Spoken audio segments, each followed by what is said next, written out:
दोस्तों, आइए जानते हैं प्लूटो के बारे में कुछ रोचक जानकारी।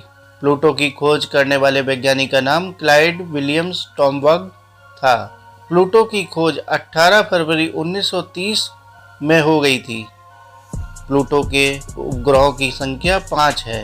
प्लूटो का द्रव्यमान 13,050 अरब किलोग्राम है और प्लूटो का व्यास 2376.6 किलोमीटर है।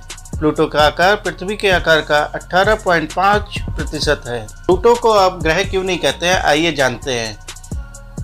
76 साल बाद प्लूटो को 2006 में एक ग्रह से एक बौने ग्रह की श्रेणी में डाल दिया गया है। ऐसा इसलिए हुआ क्योंकि अंतर्राष्ट्रीय खगोलीय संघ IAU द्वारा 2006 में ग्रह की परिभाषा में संशोधन किया गया, जिसके अनुसार ग्रह की नई परिभाषा कुछ इस तरह से है: जो ग्रह सौरमंडल में सूर्य के चारों ओर परिक्रमा करता हो, उसमें पर्याप्त गुरुत्वाकर्षण बल हो जिससे वह गोल स्वरूप ग्रहण कर सके, उसके आसपास का परिक्रमा क्षेत्र साफ हो, अन्य खगोलीय पिंड ना हो।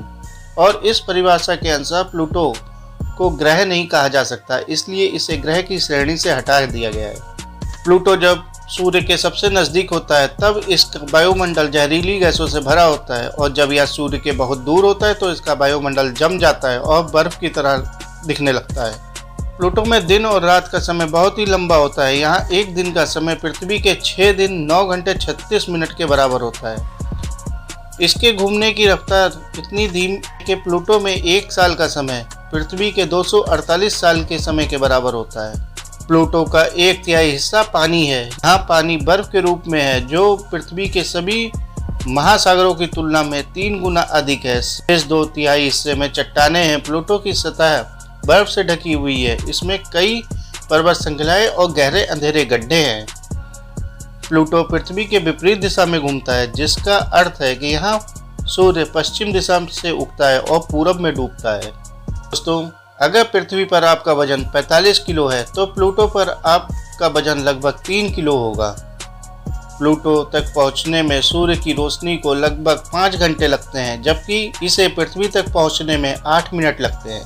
दरअसल प्लूटो का ऑर्बिट कुछ इस तरह से है कि यह सूरज के सबसे दूर भी जा सकता है और इसके नज़दीक भी आ सकता है। नेपच्यून सूर्य के सबसे पास घूमने वाला 8वां ग्रह है, लेकिन नेपच्यून की तुलना में प्लूटो सूरज के ज़्यादा नज़दीक आ सकता है। प्लूटो से आकाश इतना अंधेरा दिखाई देता है कि आप यहाँ दिन में भी तारे देख सकते हैं।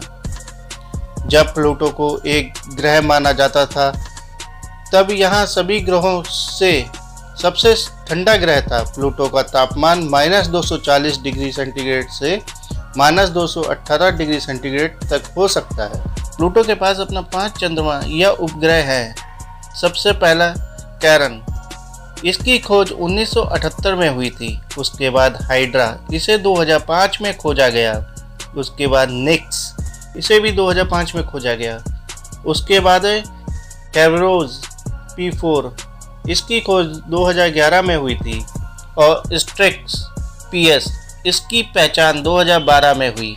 इन सभी उपग्रहों में से कैरन सबसे बड़ा उपग्रह है। कैरन और प्लूटो के आकार लगभग समान है, इसलिए खगोलविद कभी कभी दोनों को दोहरे ग्रह के रूप में भी जानते हैं। प्लूटो पर अभी तक सिर्फ एक अंतरिक्ष यान द्वारा दौरा किया गया है। न्यू होराइजन्स नाम के इस अंतरिक्ष यान को 2006 में लॉन्च किया गया था, जिसने 14 जुलाई 2015 को प्लूटो के ऊपर से उड़ान भरकर तस्वीरों और अन्य जानकारियों को एकत्र किया। न्यू होराइजन्स अब और भी दूर की वस्तुओं का पता लगाने के लिए कुइपर बेल्ट की रास्ते पर है। कुइपर बेल्ट दरअसल एक ऐसा रीजन है जो कि हमारे सोलर सिस्टम के बाहर है। हमारे सारे 8 ग्रह इस कुइपर बेल्ट के अंदर हैं। प्लूटो के वातावरण में 97% नाइट्रोजन, 2.5% मीथेन और 0.5% कार्बन मोनोऑक्साइड मौजूद है। दोस्तों, आशा करता हूँ आपको प्लूटो के बारे में ये जानकारी अच्छी लगी होगी। अगर अच्छी लगी तो चैनल को लाइक करिए, सब्सक्राइब करिए। धन्यवाद।